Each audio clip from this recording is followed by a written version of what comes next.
I'm gonna be brutally honest. It's come to a point in life where I don't know if I'm fighting demons or if I am the demon. Demons listened, disciples doubted. So which one are you? The demons didn't hesitate. They actually obeyed Jesus' voice. The disciples, they did hesitate, even after miracles. So ask yourself, when Jesus speaks, do you move like a soldier or do you stall like a skeptic? Welcome back to BA Bible Annually. We are marching through every chapter of the Bible in a year. This is 5 for Faith, 5 minutes a day for real men to lock shields and open scripture. Today we're in Mark 5 through 8. We're going to start with demons getting cast out, storms getting silenced, and still the men closest to Jesus don't get it.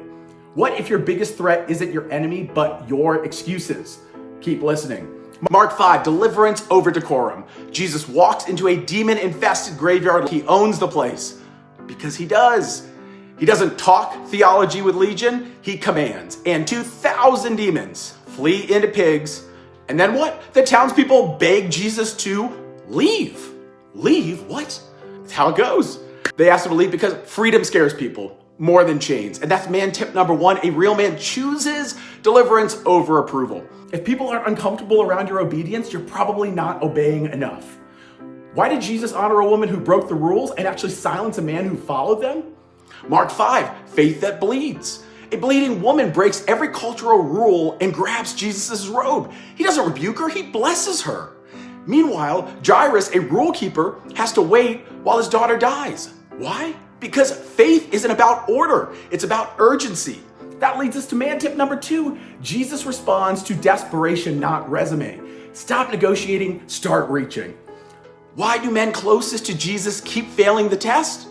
Mark 6 through 7, familiarity breeds not contempt, but cowardice. In his hometown, Jesus is rejected. The disciples watch miracles, but still panic, even when the storms rise. The Pharisees play religion while Gentiles are sitting at the table begging for crumbs, and they get fed. Man tip number 3, it's not what you know about Jesus, it's what you believe about his authority, not your authority. Knowledge without surrender produces cowards with theology degrees. Mark 8, bread, blindness, and boldness. Jesus feeds 4,000, then rebukes his disciples for missing the point. He even says, "Do you still not understand?" He then heals a blind man in stages. Why? Because sometimes men need layers removed before we can clearly see. At least that's the case for me. Then Peter drops a bomb and says, "You are the Christ." Finally, someone says it. And Jesus immediately tells him, the Christ must suffer. And that brings us to man tip number 4. You can't follow Jesus and avoid the cross. He doesn't want your comfort, he wants your courage. Our steel truths from Mark 5 through 8. Number 1, choose obedience over approval. Number 2, desperation moves heaven, dignity doesn't. Number 3, familiarity can kill your fire. And number 4, clarity comes at the cross. Our brotherhood sharpening tip, ask this question to a brother this week. What fear is keeping you safe but stuck? Real men don't rescue each other from the risk. We call each other into the storm. Our field talk tip, interrupt the silence. Jesus never waited for people to ask the right question. He broke the script. You're not called to be polite. You're called to be the salt. Say something, start something, sow something.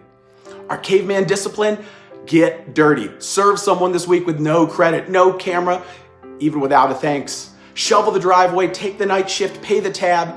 Faith that stays clean is probably fake. And your call to action this week, ask Jesus to expose your blindness. Where are you refusing to see? Write down the 3 areas in your life where fear is masking disobedience. Then pick one, just one, uno, and obey immediately. You don't need a sign. You just need a spine. Jesus cast out demons, walked on waves, and raised the dead. And the only thing that impressed him, faith. Raw, rugged, no plan B faith. Here's our final push. Share this with your brother. Please comment. I'd love to hear I choose courage over comfort. Subscribe, stay sharp, stay ready. You weren't made for safety. You were made for the storm. Now, go walk on water.